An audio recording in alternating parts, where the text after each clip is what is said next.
2 दिसंबर 1984 की रात मध्य प्रदेश का शहर भोपाल। लोग सो रहे थे, लेकिन उनके शहर के बीच एक फैक्ट्री में कुछ ऐसा होने वाला था जो दुनिया के इंडस्ट्रियल हिस्ट्री को हमेशा के लिए बदल दे। आप सबका स्वागत है टाइम फैक्ट फाइल्स में। आज की कहानी है भोपाल गैस ट्रेजेडी की।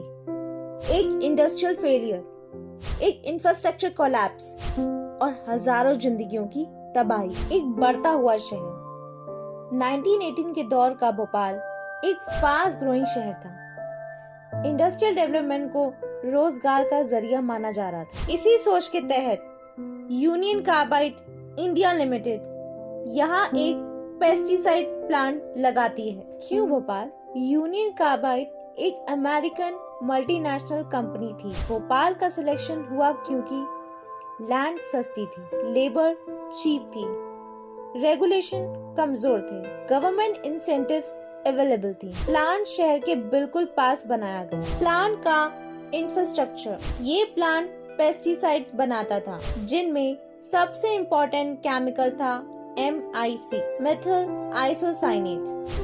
MIC बहुत ज्यादा टॉक्सिक, हाईली रिएक्टिव, टेम्परेचर और कंडेमिनेशन से अनस्टेबल था। इस केमिकल को स्टोर करना हाई रिस्क कैटेगरी में आता है। MIC storage system.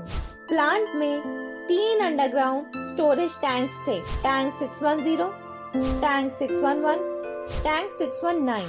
Safety rules के मुताबिक MIC को ठंडा रखा जाना चाहिए, नाइट्रोजन प्रेशर मेंटेन होना चाहिए, कंटिन्यूस मॉनिटरिंग जरूरी होती है।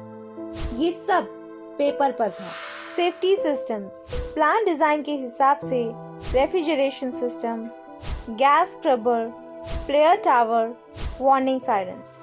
लेकिन 1984 तक रेफ्रिजरेशन सिस्टम बंद था, फ्लेयर टावर इनएक्टिव था, मेंटेनेंस बजट कट हो चुका था, स्टाफ ट्रेनिंग रिड्यूस हो चुकी थी। ये सब ऑफिशियल रिकॉर्ड्स में डॉक्यूमेंटेड है। कॉस्ट कटिंग और मैनेजमेंट फेलियर्स। यूनियन कार्बाइड के इंटरनल डॉक्यूमेंट्स के मुताबिक प्रोडक्शन कम हो चुकी थी, लॉसेस बढ़ रहे थे, कॉस्ट कटिंग एग्रेसिवली चल रही थी, एक्सपीरियंस इंजीनियर्स को हटा दिया गया, अंडर ट्रेन वर्कर्स पर रिस्पॉन्सिबिलिटी आ गई। 2 दिसंबर 1984 वो शाम। 2 दिसंबर की शाम तक प्लांट नॉर्मल ऑपरेशंस में था। टैंक 610 में MIC का लेवल सेफ्टी लिमिट से ज्यादा था। मॉनिटरिंग इंस्ट्रूमेंट्स प्रॉपर रीडिंग्स नहीं दे रहे थे। गैस लीक की शुरुआत। रात लगभग 12:30 AM के आसपास टैंक 610 का टेम्परेचर अचानक बढ़ने लगा। वाटर कंडेमिनेशन हुई, जो MIC के लिए एक्सट्रीमली डेंजरस होती है। केमिकल रिएक्शन शुरू हो चुकी थी। प्रेशर और सिस्टम फेलियर। टैंक के अंदर टेम्परेचर बढ़ता गया, प्रेशर अनकंट्रोल्ड हो गया, रेफ्रिजरेशन सिस्टम बंद था, गैस स्क्रबर इनसफिशिएंट कैपेसिटी में था, फ्लेयर टावर काम नहीं कर रहा था, इंफ्रास्ट्रक्चर एक एक करके फेल हो रहा था। MIC गैस का रिलीज। लगभग 12:45 AM टैंक 610 का सेफ्टी वाल्व खुल गया।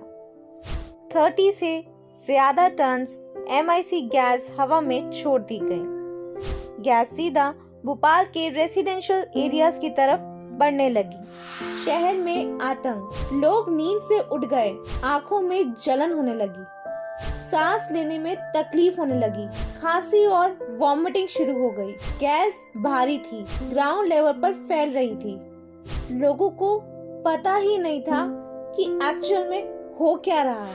Warning system failure. प्लांट के वार्निंग सायरन्स या तो बंद कर दिए गए या सिर्फ प्लांट के अंदर बजाए गए।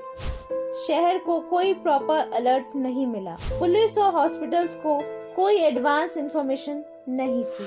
हॉस्पिटल्स और मेडिकल कोलैप्स। भोपाल के हॉस्पिटल्स। इस गैस के बारे में कोई डेटा नहीं। Treatment protocols unavailable. डॉक्टर्स को पता नहीं था क्या एंटीडोट है। पेशेंट्स फ्लड की तरह आने लगी। ऑफिशियल नंबर्स और reality. Official government figures, immediate deaths approx 3000, independent studies, long term deaths 15,000 plus, exposed population 5 lakh plus. ये डिफरेंस आज भी डिस्प्यूट का हिस्सा है।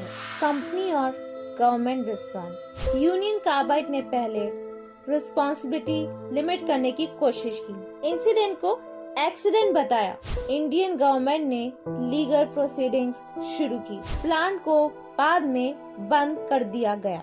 लीगल केसेस और सेटलमेंट। 1989 में यूनियन कार्बाइड ने 470 मिलियन USD का सेटलमेंट दिया। इस सेटलमेंट पर एडुकेसी, अकाउंटेबिलिटी, क्रिमिनल रिस्पांसिबिलिटी सब पर सवाल उठे। केसेस सालों तक चलते रहे। Environmental damage. प्लांट साइट पर टॉक्सिक वेस्ट छोड़ दिया गया। ग्राउंड वाटर कंटेमिनेट हुई। आज भी कुछ एरियाज अनसेफ माने जाते हैं। एनवायरमेंटल रिपोर्ट्स ने लॉन्ग टर्म कंडेमिनेशन कंफर्म की। इंफ्रास्ट्रक्चर से क्या सीख मिली? भोपाल ने दुनिया को सिखाया हाई रिस्क इंडस्ट्रीज को शहर से दूर होना चाहिए। सेफ्टी सिस्टम्स ऑप्शनल नहीं होते। मेंटेनेंस और ट्रेनिंग कॉम्प्रोमाइज नहीं हो सकती। रेगुलेशन सिर्फ पेपर पर नहीं होना चाहिए। आज का भोपाल आज भी सर्वाइवर्स जस्टिस की बात करते हैं। हेल्थ इश्यूज जनरेशंस तक चल रहे हैं। प्लांट साइट अब भी एक रिमाइंडर है। भोपाल सिर्फ एक ट्रेजेडी नहीं, एक वार्निंग है। कंक्लूजन। भोपाल गैस ट्रेजेडी सिर्फ एक इंडस्ट्रियल एक्सीडेंट नहीं थी, ये इंफ्रास्ट्रक्चर फेलियर थी, मैनेजमेंट फेलियर थी, रेगुलेटरी फेलियर थी और सबसे बड़ा ह्यूमन लाइफ को इग्नोर करने का नतीजा थी। इस कहानी को याद रखना जरूरी है ताकि ये दोबारा नहीं हो और किसी को अपनी ऐसे जान ना गंवानी पड़े। ये थी भोपाल गैस ट्रेजेडी 1984 की पूरी वेरीफाइड कहानी। ऐसी और ट्रू स्टोरीज और फैक्ट बेस्ड डॉक्यूमेंट्रीज के लिए टैम फैक्ट फाइल्स को फॉलो करें।